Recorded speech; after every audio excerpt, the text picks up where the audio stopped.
Assalamualaikum warahmatullahi wabarakatuh. Halo, apa kabar sahabat sejuta kisah? Senang sekali kami bisa kembali hadir menjumpai Anda. Tentunya seperti biasa akan menghadirkan kisah-kisah nyata yang menarik, seperti kisah berikut ini yang sudah kami siapkan untuk Anda, berjudul Akhir Perjalanan dengan Siluman Ular. Kisah ini diadaptasi dari sebuah kejadian mistis di kawasan Bandung Selatan. Pelaku peristiwa lolos dari perjanjian gaib dengan siluman ular. Namun apa yang terjadi selanjutnya? Kehidupan Karta sekarang amat kontras jika dibandingkan dengan 14 tahun silam. Dia kini tergolong orang yang sukses secara materi. Buktinya, rumah mentereng, penggilingan gabah, toko kelontong plus kendaraan roda 4 ada dalam genggamannya. Padahal dulunya Karta hanyalah sosok yang dikenal sebagai penjual arang keliling. Hampir tiap hari dia berkeliling kampung dengan arang-arang yang dipikulnya. Kini Karta sudah jadi jutawan, namun ada sesuatu yang janggal dalam kehidupan kesehariannya. Karta yang hidup berkecukupan ini sama sekali tak memiliki anak. Bukan berarti Karta atau istrinya mandul. Anak lelakinya yang semata wayang telah mati mendadak dalam usia remaja 15 tahun silam. Sedangkan 7 anak dari ketiga bini mudanya pun meninggal tatkala masih balita. Kini, Karta yang telah berusia kepala 5 hidup serumah dengan istri tuanya bernama Suminah. Sementara itu, ketiga istri mudanya satu persatu setiap tahun meninggal dunia tanpa suatu sebab sakit terlebih dahulu. Melihat penampilan keseharian Karta dan Suminah yang kaya raya itu amat bersahaja, bahkan sedikit agak jorok. Pakaian yang dikenakannya amat lusuh dan jarang salin. Bahkan menu makanan mereka tak sebanding dengan jumlah kekayaan yang mereka miliki. Kenyataan yang dialami dan dijalani oleh suami istri Karta yang seakan serba minim selalu menimbulkan pertanyaan, apakah hal ini lumrah atau tidak bagi mereka yang hidup kaya? Entahlah, yang pasti kenyataan hidup Karta memang telah menimbulkan banyak kecurigaan, terutama di mata orang-orang sekampungnya. Hari itu, Karta yang hanya tamat SD terlihat murung dan gelisah, seakan ada beban berat yang bergayut dalam pikirannya. Sementara itu, istrinya Suminah terlihat biasa saja. Menyaksikan suaminya berperangai begitu, Suminah jadi iba. Kenapa akhir-akhir ini Akang kelihatan murung? Tanya istrinya menyelidik. Gerangan, apa yang sedang bergayut dalam pikiranmu? Yang ditanya langsung menatap Suminah seraya mengusap mukanya dengan kedua jari tangan yang sudah mulai keriput. Lantas dia berujar, aku amat gelisah sebab 3 minggu lagi aku harus mempersembahkan tumbal. Akang khawatir bila tumbal tak didapat, tentu di antara kita harus menjadi gantinya.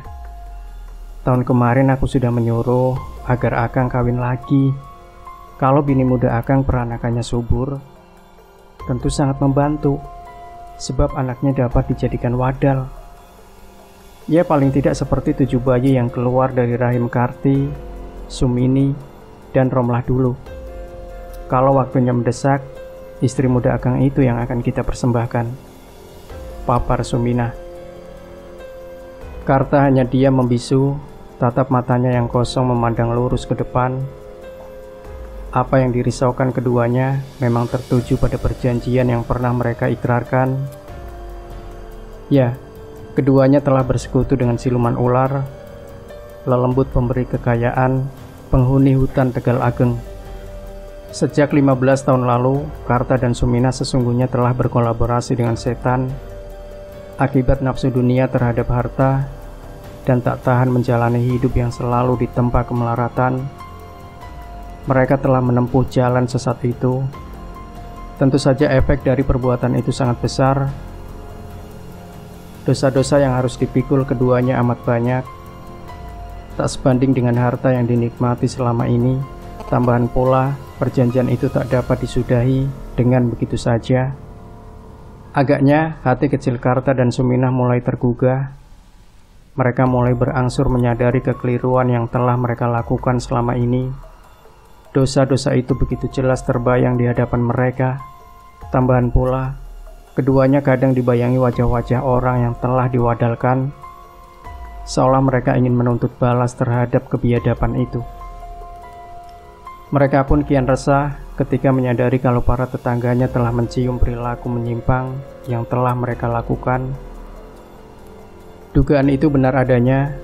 Guncingan dan cemoohan para tetangga mulai merebak. Tabir pemujaan pesugihan Blorong itu telah terendus penduduk sekitar. Imbasnya, Karta dan Suminah seolah terkucilkan. Buktinya, penggilingan gabah dan toko kelontong milik mereka mulai dijauhi konsumen. Ini terjadi lantaran penduduk takut dijadikan wadal. Meski sepi konsumen, harta Karta sesungguhnya tetap bertambah. Ini terjadi karena tiap malam Selasa dan Jumat, siluman ular itu selalu memberi banyak uang kepada mereka. Biasanya, setelah siluman ular melakukan persetubuhan dengan Karta, maka makhluk halus yang telah berubah wujud menjadi wanita jelita itu selalu meninggalkan sejumlah uang di atas sprei tempat keduanya bersetubuh. Seperti malam Selasa pahing itu, sejak petang Karta telah menyiapkan sesaji dalam kamar khusus. Asap dupa mulai mengepul hingga menyelimuti seluruh ruang kamar. Karta duduk bersila menghadap sesaji sambil mulutnya berkomat kamit melafalkan mantra pemanggil iblis.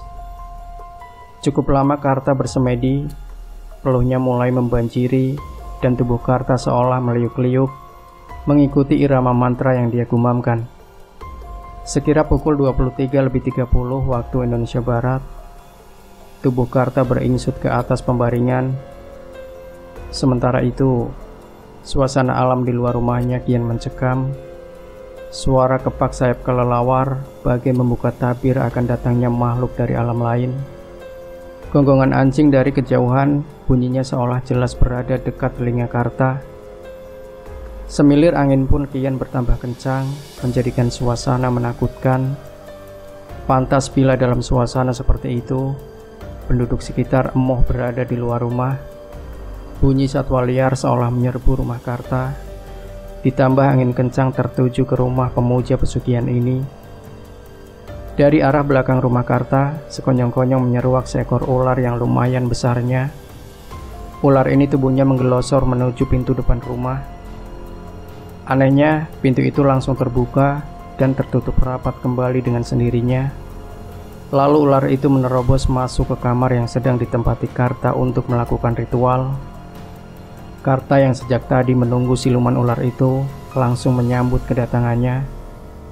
Siluman ular yang dalam penglihatan Karta seperti sosok seorang putri berparas jelita itu langsung mengajak lelaki berkumis ini bersetubuh.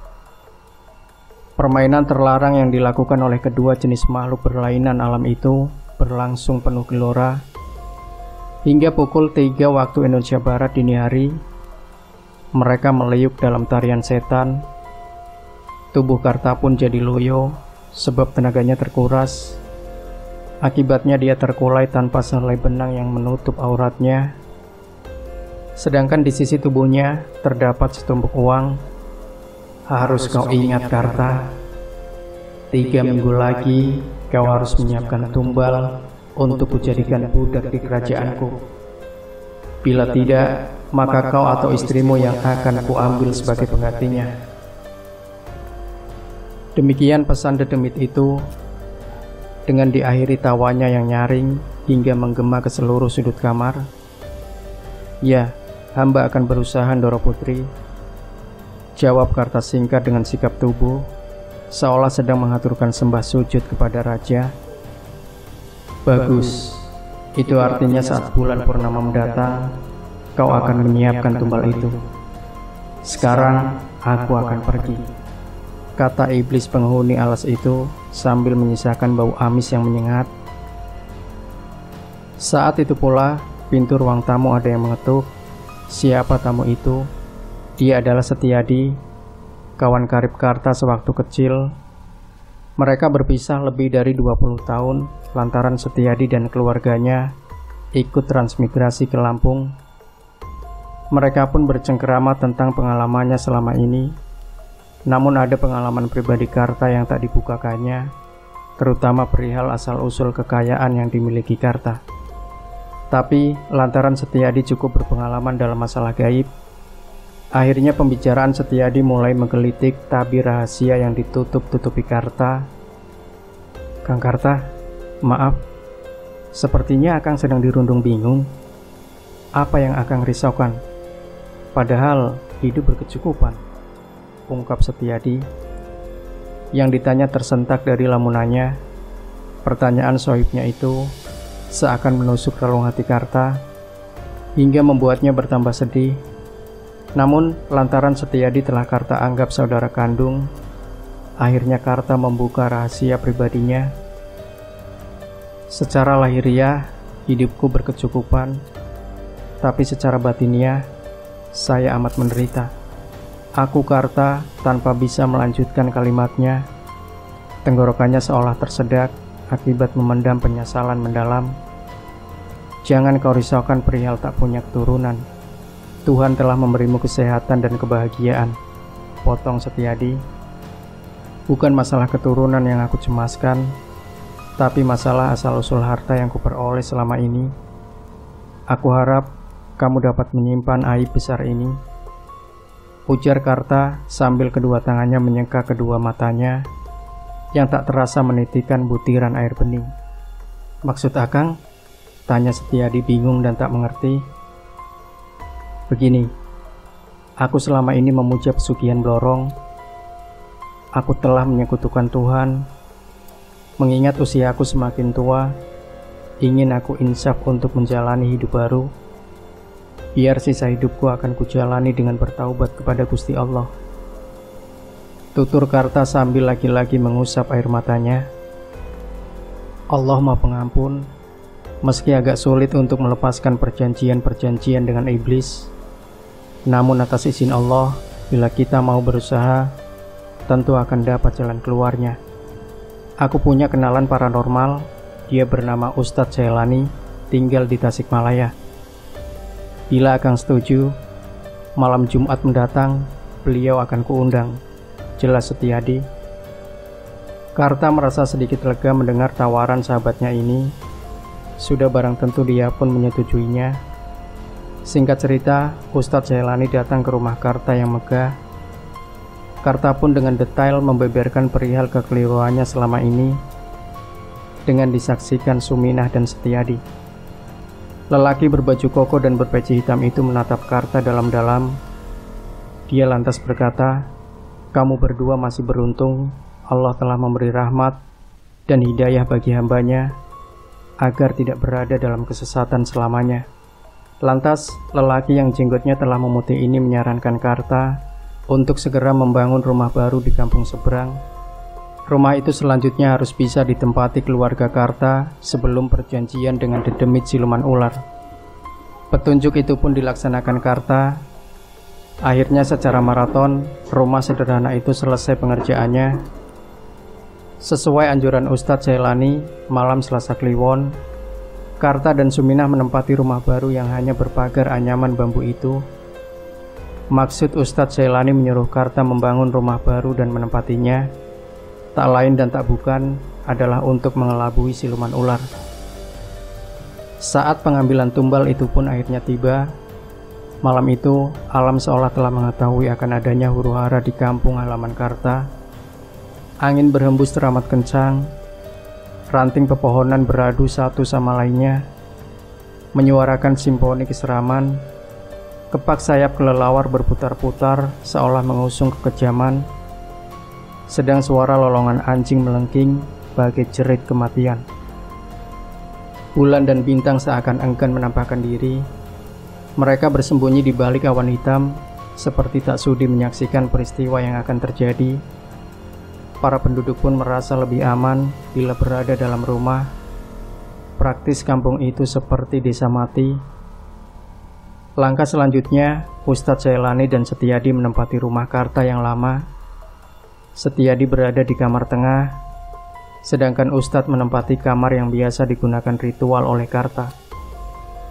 Dalam kamar, Ustadz berpura-pura tidur lelap dengan ditutupi selimut dari kepala hingga kaki. Tepat pukul 24.00 waktu Indonesia Barat, angin kencang datang, disusul kemunculan ular besar yang masuk menerobos ruang tamu hingga sampai ke kamar Karta. Menyadari Karta tak menyambut kedatangannya, ular kejadian ini berkata sambil mengibas-ibaskan ekornya tanda marah, "Karta, kau tak menyambut kedatanganku, Ustadz Jailani yang berpura-pura sebagai Karta itu tak menjawab, yang ada hanya kebisuan.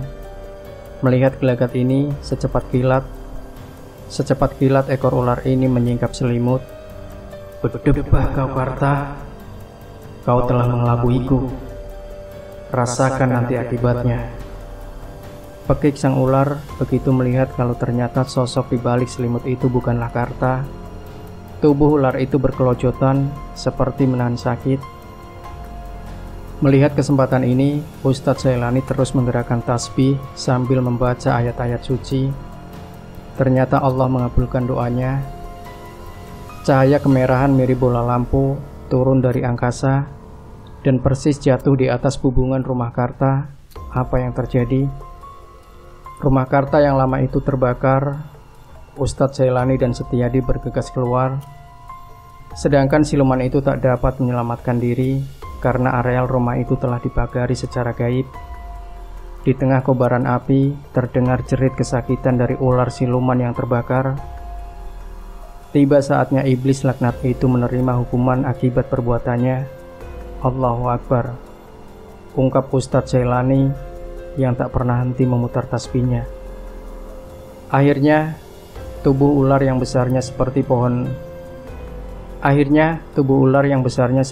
pinang itu sirna ditelan api.